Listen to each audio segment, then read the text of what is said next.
selesai. Silakan. Untuk hari ini Ibu absen dahulu. Ada yang tidak hadir?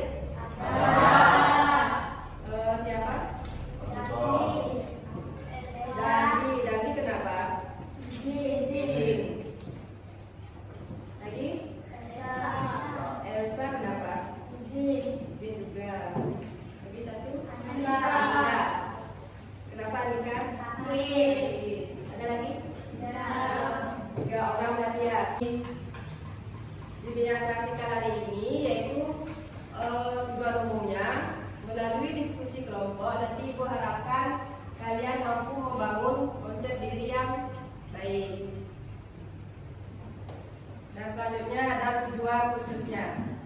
Yang pertama, setelah mengikuti diskusi kelompok, Ibu harapkan kalian dapat membedakan karakteristik konsep diri yang positif dan konsep diri yang negatif secara tepat. Tujuan khusus yang kedua, nanti kalian setelah berdiskusi kelompok diharapkan dapat merumuskan faktor-faktor yang mempengaruhi konsep diri dengan baik. Yang terakhir tujuannya, setelah kalian berdiskusi kelompok, Ibu harapkan kalian mampu membentuk konsep diri yang tepat dalam kehidupan sehari-hari. Jadi seperti itu tujuan dari bimbingan klasikal. Ibu harapkan setelah kalian mengikuti kegiatan hari ini, kalian bisa mencapai tujuan-tujuan yang telah Ibu sebutkan tadi. Nah, sebelum Ibu lanjut lagi, pernah tak kalian mengalami kegagalan? Bagaimana reaksi kalian ketika mengalami kegagalan? Kecewa. Lalu? Siapa yang mau angkat tangan? Nanti siapa namanya? Isti. Bagaimana reaksinya ketika mengalami kegagalan? Ingin mencoba ulang. Ada yang merasa ketika mengalami kegagalan putus asa, menganggap diri saya ini tidak mampu, tidak berguna, seperti itu. Sebelum Ibu lanjutkan, adapun langkah-langkah dalam kegiatan bimbingan klasikal hari ini, nanti kalian itu membentuk kelompok. Setelah itu Ibu berikan LKPD, di sana SDG-nya gampang. Nanti Ibu menyuruh kalian pegang salah satu, misalnya pegang hidung, kalian ikuti apa yang Ibu perintahkan ya. Paham? Ibu akan lihat konsentrasi kalian. Sudah dimulai? Ya, anak-anak cuma sekarang pegang hidung, pegang pipi, pegang mata, pegang telinga.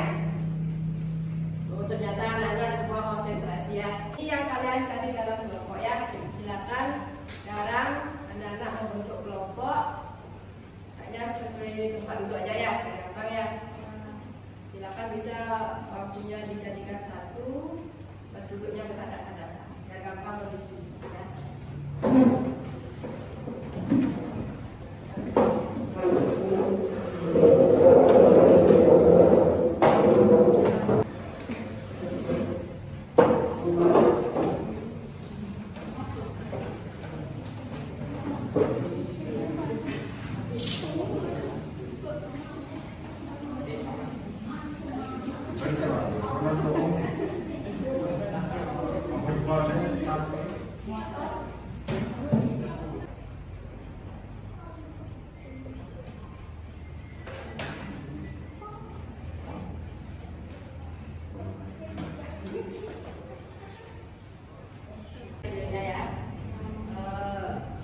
Bagaimana si domba itu sebelum dia digulung, bagaimana persepsinya dia tentang dirinya sendiri, terus setelah digulung bagaimana ya. Jadi silakan kalian tuliskan itu di LKPD-nya. Ya, silakan Bapak bisa juga bagi tugas. Untuk gininya pengertian itu bisa kalian cari di internet ya.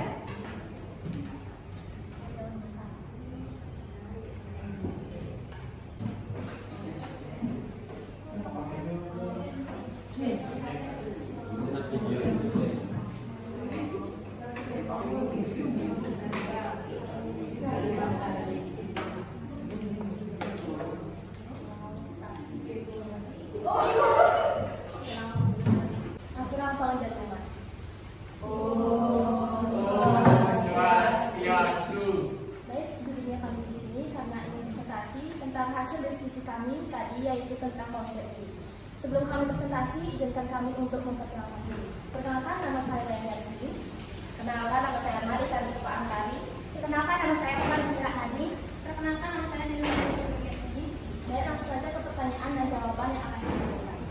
Nomor 1. Silakan uraikan isi atau makna dari video yang sudah diuraikan.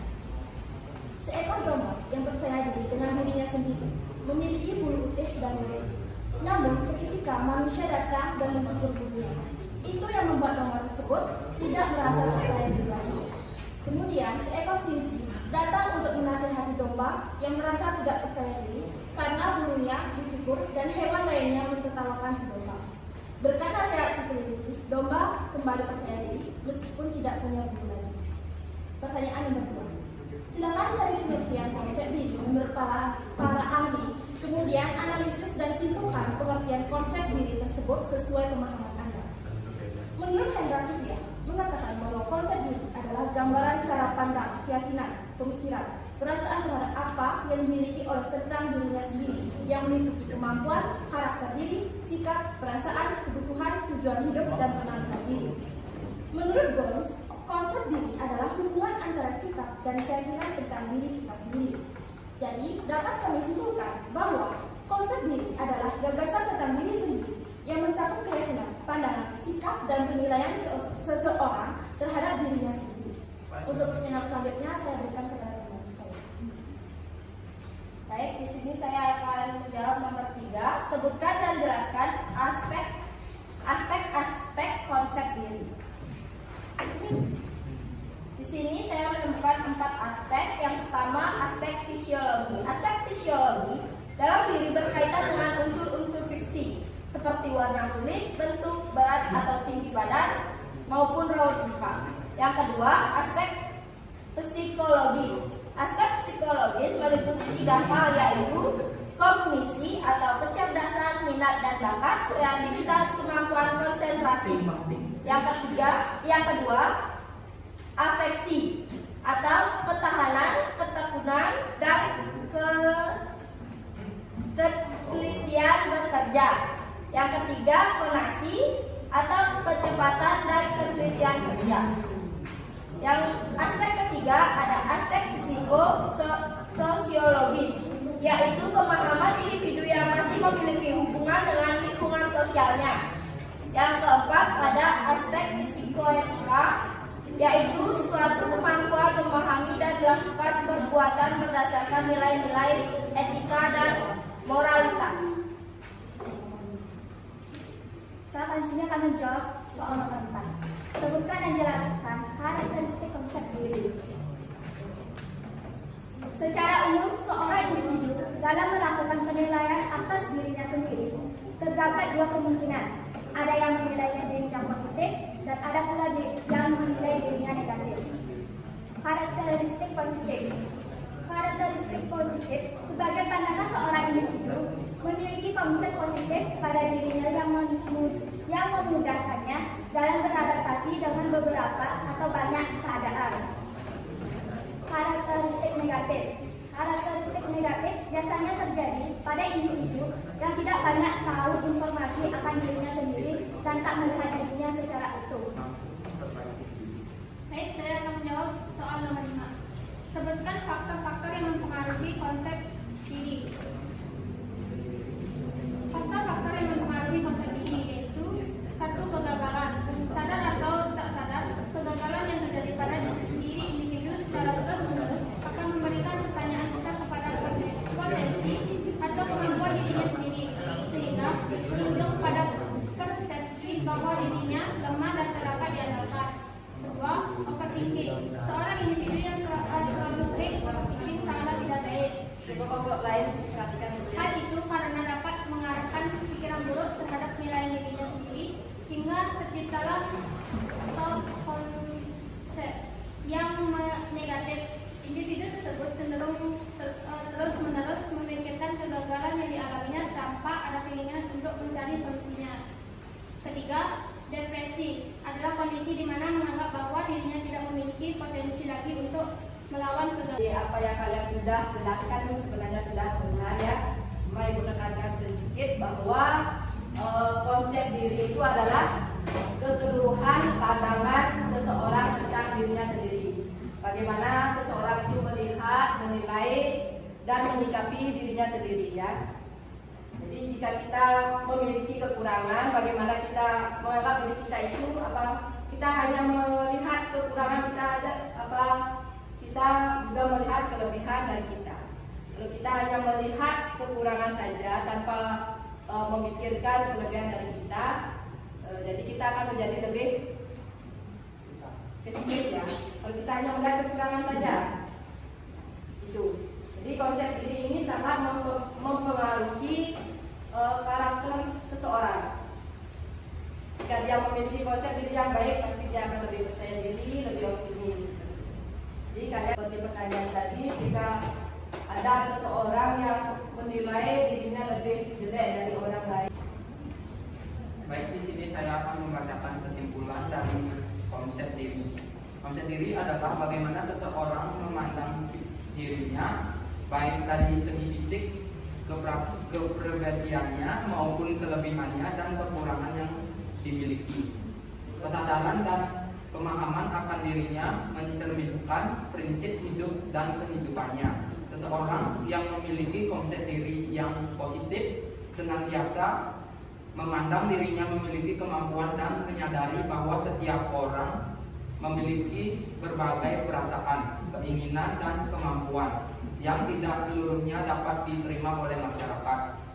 Mampu memperbaiki diri, tidak mudah putus asa, dan sebagainya. Sedangkan seseorang yang tidak memiliki konsep diri yang negatif senantiasa menganggap dirinya tidak berguna, suka mengeluh, mudah putus asa, tidak mau berusaha, dan sebagainya. Jadi, konsep diri yang positif sangat penting dimiliki oleh semua orang untuk memaksimalkan potensinya, mampu dirinya sendiri dalam tahu tentang apa itu konsep diri, tahu tentang percaya diri atau sikap optimis.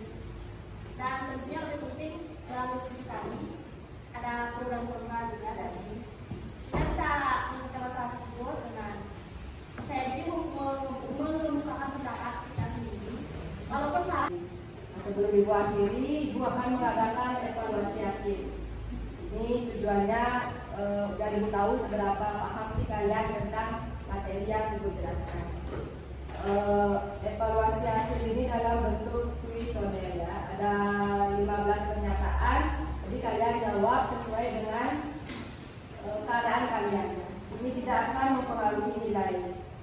Untuk link berdiri.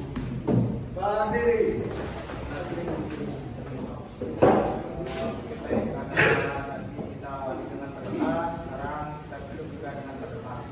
Berdoa mulai.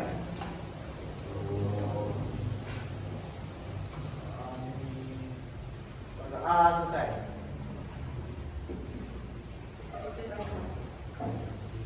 Atura barang sati.